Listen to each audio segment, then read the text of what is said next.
Good evening, everyone. On behalf of Dr. Agarwal's Institute of Optometry, I extend a warm welcome to each and every one of you for the 31st episode of Optometry series. Thank you all so much for your continuous support towards the Optometry series. I'm very happy to welcome my teammates, Ms. Meenakshi and Ms. Anshima. Anshima was not able to join today, and I'm very happy to welcome our today's moderator, Ms. Ramya Lakshmikanth, ma'am. Thank you so much for joining with us today, ma'am. Yeah, sure. Thank you. Thank you, ma'am. Thank you so much. Our request our MC, Ms. Harshini, to share more about our moderator for today.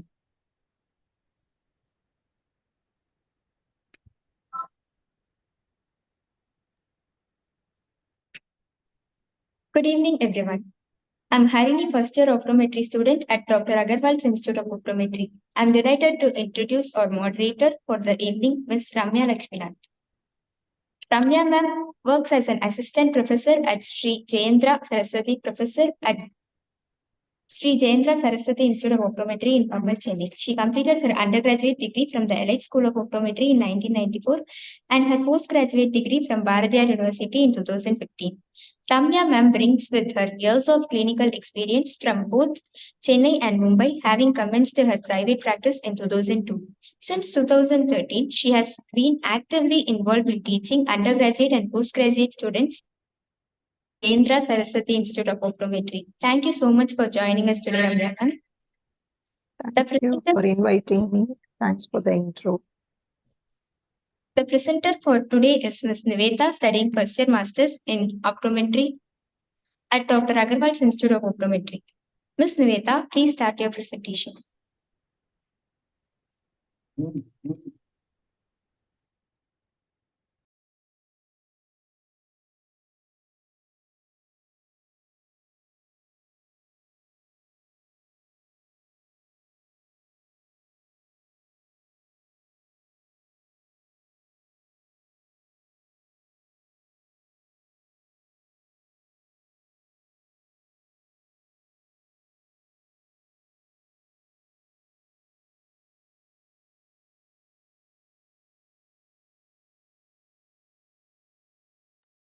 Yes, Nivetha, please start your presentation.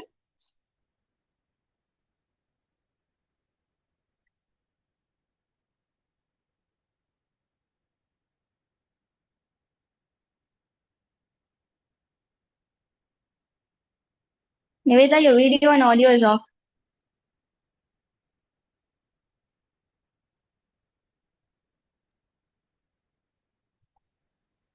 Please start.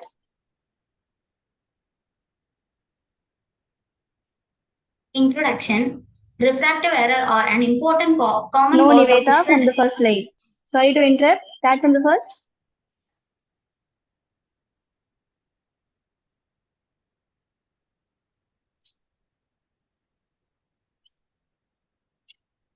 Good afternoon. Today's topic is about cycloplegic refraction. I am Nivetha from Masters in Optometry first year. Introduction. Refractive error or an important common cause of visual disturbance worldwide. Symptoms related to refractive error are quite disturbing and may even disrupt the normal lifestyle of an individual. Refractive error patients accounts for 21.1% of cases presenting to an eye care practitioner. The evaluation of these patients can also be occasionally aided by topical agents called cycloplegic drugs. Thus, refraction can be broadly divided into cycloplegic and non-cycloplegic refraction. The principle of cycloplegic refraction, determination of total refractive error during temporary paralysis of ciliary muscles as an initialization of cycloplegic drugs which otherwise does not manifest on subjective non-cycloplegic refraction. The mechanism of cycloplegic refraction. First, release acetylcholine from the post-ganglion fibers. Parasympathetic system blocks the mucocrine receptors of ciliary body. Again, it passes to ciliary body, is paralyzed. Then it loses its accommodation. Then parasympathetic supply splinters pupillary muscle. Does not work. Pupil gets dilated. The indications of cycloplegic drugs. It is used in young children. Inconsistent endpoint of refractions. Young patients who have symptoms but not significant refractive error. pseudomyopes, latent hyperopes, and strabismic patients. Additional indications of cycloplegic refractions are patients with high heterophoria, accommodative esotropia, accommodative asthenopia, and poor reliability between dry retinoscopy with subjective findings. The contraindications are narrow angle glaucoma, hypersensitivity to specific cycloplegic drugs, and the adverse effects are blurred vision, photophobia, systemic side effects, except tropicamide. The choices of cycloplegics are atropine, cyclopentolide, homatropine, and tropicamide. Atropine is used for 0 to 7 years children, and cyclopentolide is used for 17 to 15 years children, and homatropine is used for 1 to 15 years children, and tropicamide is used for all. Alternative methods for cycloplegic refraction. Overfrogging procedure. Optometrists have always been aware of possibility that for some patients, accommodation may not be relaxed completely when refraction is done by routine retinoscopy and subjective refraction without the use of cycloplegic agents. As a result, overfrogging procedure has been developed and having as their goal the relaxation of a maximum amount of accommodation without the use of cycloplegic agents. There are two types of alternate methods for cycloplegic refractions. They are Borish delay test and cyclodermia. First, we'll see about Borish delay test. Borish delay test is also known as delayed subjective test. Borish delayed method helps us to achieve maximum relaxation of accommodation without cycloplegics. It is based on maximum plus for maximum visual acuity. In this technique, final refraction is not selected immediately after the retinoscopy. Instead, patient has gone through some other tests to relax the accommodation for short period of time. The steps of procedure involved in Borish delay test are: step 1, placing refraction value in the trial frame. Step 2, performing NRA or fogging binocularly. Step 3 is to perform binocular balancing by alternate occlusion method. And step 4, then binocular defogging the NRA value. Step 5, final prescription. The prerequisites for Borish delay test are refractive status, objective refraction or auto-refractor reading, or a previous glass prescription should be identified, and the requirements for NRA. First, the procedure for Borish delay test. Step 1, placing refraction value in the trial frame. To perform both objective and subjective refraction, cross-check with previous glass prescription. For example, in retinoscopy, the patient refraction is found as in right eye minus 2.5 diopters and in left eye minus 3 diopters. In step 2, performing NRA. Negative relative accommodation is done to relax the accommodation by adding plus lenses in plus 0.25 diopter steps. Blur occurs at plus 2 diopters. In step 3, binocular balancing is done. Fixation at a distance visual acuity chart. Target at 618 lines. Alternate occlusion is performed. Instruct the patient to respond the clarity of the image in both eyes.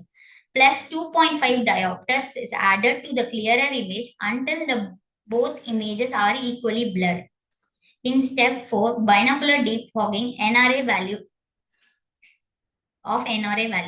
Binocularly, power is reduced in plus 0.25 steps until the 6 by 6 lines became readable. Suppose after removing plus 1.5 diopters binocularly in 0.25 steps, patient is saying 6 line is readable. Remember, when patient first able to read 6 line, stop reducing the NRA value.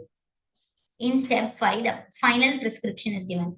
After binocular defogging of NRA value, the residual power plus power will be added to the spherical power of monocular acceptance value. For example, over monocular acceptance, after defogging, we have in right eye minus 0.25 diopters and plus 1 diopters. In left eye, minus 3 diopters and plus 0.5 diopters. So, final prescription will be in right eye, minus 1.5 diopters and in left eye, minus 2.5 diopters. Next, we are going to see about cyclodermia. In cyclodermia, is an overfogging technique known as cyclodermia was reported by Donald Smith in 1930 and described by Benoit in 1947 and 1965. Smith developed this technique while examining an army recruits. The aim was to provide a means of relaxing accommodation equally to the relaxed by cycloplegic refraction without the use of cycloplegia. Following retinoscopy, a subjective examination was performed by leaving the retinoscopy working distance lenses in place, the patient thereby being fogged by approximately plus 1.5 diopters. Spherical lenses power was reduced binocularly until maximum visual acuity was obtained. Continuation. The power of the spherical lens was modified gradually until best vision was obtained while the patient maintained binocular vision. The cylindrical correction was checked by means of crossed cylinder under various levels of fog, and presumably binocular vision was maintained at all times. Thus, aimed at producing maximum accommodation, relaxation, and contended that the emetropia revealed compared closely to the refraction determined by cycloplegia. Thank you. Thank you so much, Nivetha. Requesting our moderator Ramya ma'am to add your pulse, ma'am. Thank you, Nivetha, and thank you, Meenakshi. Are there any questions, or we can start with the discussion? We will first finish the discussion, then go to Q&A, ma'am.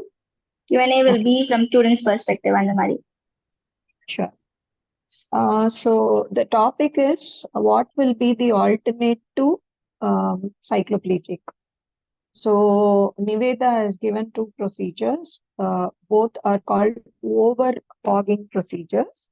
One is the cyclodemia and the other one is the Borish delayed subjective test. So first we need to understand that cycloplegic refraction is necessary or important in certain cases. What are the cases where you will require a cycloplegic refraction? When you suspect hyperopia more than what we have already got, we think that there must be more plus power, but we are getting only a +1 or a 0.5 in retinoscopy. When the patient's vision is fluctuating or the retinoscopy reflex keeps changing from plus to minus. So you know that the accommodation is in play. Second, pseudomyopia. If the patient says, like, if I read for some time and then look at the distance, momentarily it becomes blurred and then it clears. So there is a very simple sign saying that it can be a pseudomyopia. Third, when we do the initial examination and we find that there is a phoria, that too a esophoria, which says that that can be an accommodation involved. It can be a esophoria or it can be an intermittent esotropia, or there is a constant esotropia when we know that there is an accommodation playing a role. And we want to rule out accommodation being a problem, and it's only virgin. So, and in children, when we can't do a dry retinoscopy or when the child is not going to respond properly for your subjective acceptance. So these are the cases where we will require a cycloplegic refraction. Now, if we are a private practitioner as optometrists, the cycloplegic agents were given in the presentation. One is atropine. I don't think it is safe to use atropine in a private optometry clinic. I don't think we are allowed to use atropine. Second, the installation of atropine when we write the prescription or when the ophthalmologist write the prescription. The parent has to apply the atropine very safely and carefully. The medicine, when it is instilled or when it goes into the mouth, it can be poisonous or it can show allergic reaction. So it is not a very safe drug for the optometric practice. So that rules out atropine. The other two drugs we have are the cyclopentolate and tropicamide. Again, cyclopentolate is quite good.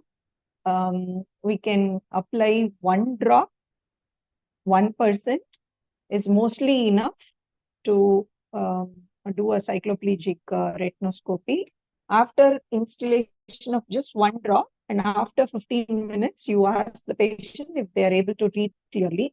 If they say it's clear and no accommodation relaxation has happened, then we apply 1 more drop and evaluate or do retinoscopy after 15 minutes. Tropicamide, 1% is much easier, much lesser side effects, but it's also a very weak cycloplegia. So we use 1, 2, 3 drops, maybe in the interval of 5 minutes, 10 minutes, and then do the retinoscopy. So if these two are not available, or we do not want to do a cyclo, or the patient is not willing for a cycloplegic retinoscopy, at least for the initial diagnosis, we don't want to let the patient go without any diagnosis, so we can do the overfogging procedures. Now we have 2 overfogging procedures, and Nivetha has already explained how to do these 2 procedures. What is the goal for overfogging procedures? If we think the accommodation is not relaxed completely and we want a complete relaxation of accommodation, then we need to do these overfogging steps. So in these 2, if you notice, the refraction is done binocularly. The regular subjective acceptance, like how she was talking about the cyclotemia, it's again plus 1.5. The cyclotemia procedure involves only a plus 1.5, which we generally use in the subjective acceptance. That's just the working distance length.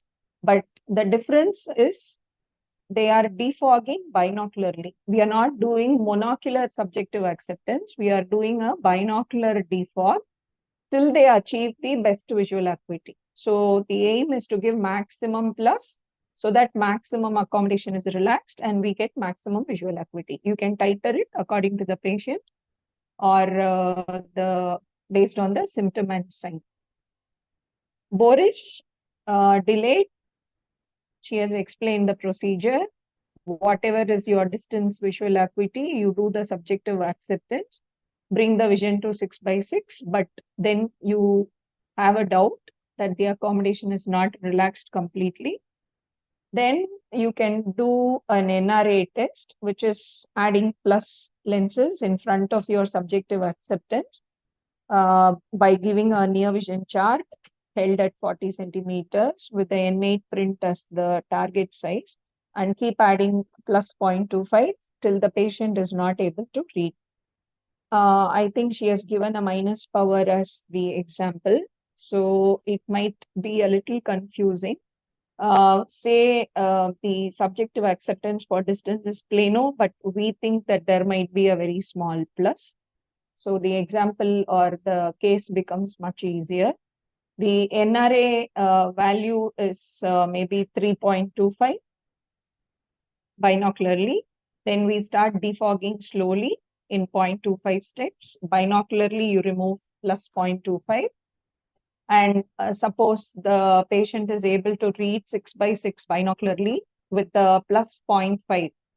Instead of the plano subjective acceptance initially done to a delayed Borish, which resulted in a plus 0.5. even that very small plus 0.5 can be very helpful in a patient who is having asthenopic symptoms. I think Nivetha in her slide has mentioned asthenopic headache, asthenopic accommodative symptoms and signs. Like when I look at near and look at distance, it's blur. Or when I look at distance and near, it's blur. Or when I look from the near to distance or distance to near, it takes a few minutes for me to relax. Or there is a headache. Or when we do retinoscopy, it gives different reflexes. Or I would say look at the pupils. That will give you a clue when you would require a delayed Borish or a overfogging procedure. You do a retinoscope, we only look at the reflex, the speed, the brightness of the reflex for neutralization.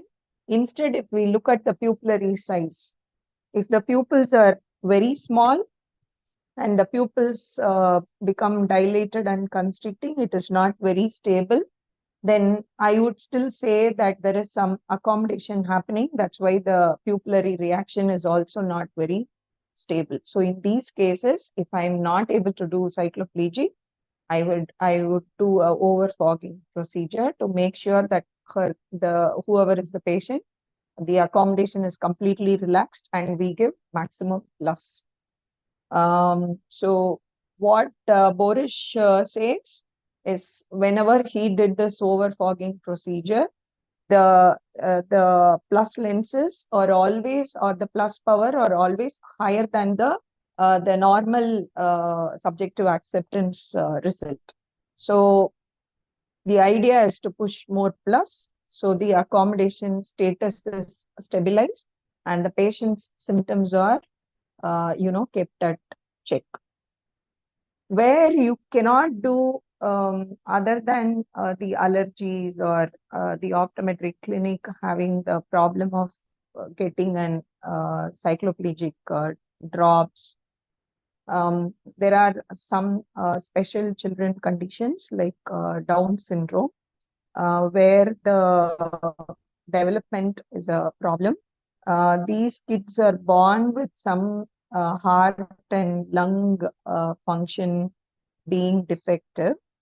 I read in an article, they say that, the cycloplegics are contraindicated. So the method of refraction will be only a static retinoscopy, bringing their attention to the long distance and keeping their attention at the long distance, which is very difficult given the situation that these are special kids. But still, even when you do the first static retinoscopy and subjective acceptance, we are supposed to be very careful in finding out that very small plus, which is going to cause your accommodation being a symptom or a defect. And I would add from my experience, I always tell the students in our college, the regular refraction, the working distance lens of plus 1.5, the defogging is done so fast, 1.5, 1.25, 1. I think all of us as optoms should undergo this test personally and see how long it takes, because the ciliary muscle is overacting. There is an accommodative excess. And for that muscle to relax will take some time after putting the lens in the trial frame and keeping it in front of the eye. So allow enough time before you defog. The first step itself will be a winner. We will know that there is some amount of plus. Do the defogging very slowly. Other than that, anything else you want to add? We have other procedures also. The overfogging procedures comes under the subjective refraction. If we are not able to do cycloplegic refraction, in infants, we have the Mohindra retinoscope, the near retinoscopy methods. If you want to make sure that there is no accommodation problem, as I said, watch for the pupillary size and pupillary state when we do the static retinoscope. Second, look for the patient signs and symptoms. Third, you can do a dynamic retinoscopy. If it shows a leak, then we know that there is an accommodative excess. So we can go in and redo the acceptance by overfogging procedures. Thank you so much, ma'am. It was an elaborative explanation of when to use and why to use the alternative methods of cycloplegic agents. So we have some questions in this room, ma'am. I'll read it for you. Yeah. The first question will be, how reliable is the overfogging techniques? It depends on the case. As I quoted, according to Borish, who actually did the test, he says that it can be as equivalent to a cycloplegic result as possible. The second thing is, if you go back to her presentation, she had given the slides and the cycloplegic agents and what is the tonic allowance or what should be the allowance given for the cycloplegic agent. For atropine, it is 0, which means the accommodation is completely paralyzed. We can never match a overfogging procedure to the atropinization. But when it comes to, when we are only going to do a cyclopentolate or a tropicamide, the allowance, what we give, a 0.5 or a plus 1.5 accommodation, that you can match or you can titrate it according to the patient to make it more accurate. If I have not done my cycloplegic refraction and I'm doing a Borish delayed, then I will give them the glasses and I will tell the patient that wear these glasses, come back after 3 months, and we can redo the acceptance to see that if they take a little more plus. And the checkpoint would be the Fourier status. If the patient had esophoria and with the delayed Borish it comes to ortho, then I know that I have almost come closer to my cycloplegic, refraction state. Thank you so much, ma'am. Actually, that adds an answer for the next question. Cycloplegic agents might show the residual accommodative effects. So what could be the quantifying value for the quantifying value? We just cross-check with the values, as you said, by the help of Fourier status and to redo the procedures, ma'am. So the next question will be... It's a child, it's a very small child. If I get a plus 1.5, I won't make any allowance personally. I will just straight away give the plus 1.5 and I will not detect any, power for the cycloplegic agent. Thank you so much, ma'am. Next one will be, is there some other easy methods for following in pediatric population? That is what I added. You have the Mohindra retinoscopy techniques, or you have the the dynamic retinoscopy methods by which you can, because we cannot ask the child to look at distance or do a overfogging subjective acceptance. The best would be a cycloplegic refraction and give them the cycloplegic value. If that is not possible, then dynamic retinoscopy and detect it for the the accommodation. Thank you, ma'am. The last question will be, are there any guidelines to prescribe after overfogging techniques? After overfogging techniques, binocularly 6x6, because we have already achieved the maximum visual acuity. Again, the checkpoint would be the Fourier status and the quality of vision. If I'm doing a overfogging procedure for an adult who's driving and he says 6 is blurred, then I can't say that my value is this, you go away with a plus and give him a blurred vision.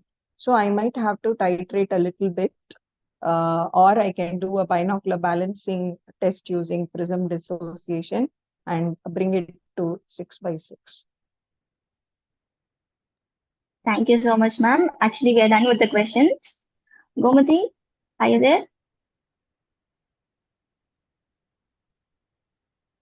Yes, Meenakshi. So thank you so Yes, much, Gomati. Ramya ma'am. Yeah, thank you so much, Meenakshi. That was a wonderful Q&A session. Thank you so much, Ramya ma'am, for answering for all the questions. Thank you so much for having me. It was great having you, ma'am. We like to host you on another wonderful platform, ma'am. We like to see you in person also for another workshop, something like that, ma'am. Thank you so much. Thank you so much, ma'am. Thank you. Yeah. Thank you, Meenakshi. Thank you, dear team. Dear audiences, thank you all so much for your continued support towards Optometry series. If you have any questions on today's session, please post your questions in the comment box. We will get back to you with all the answers. And the announcement for today is we have our workshop on coming Sunday. So please make sure to register yourself and to participate in the workshop. I'll provide the Google Form link in the comment box, in the description box. Thank you all so much. We'll meet you in the very next episode. Thank you. Thank you, Meenakshi. Thank you, ma'am. Bye, ma'am. Yeah.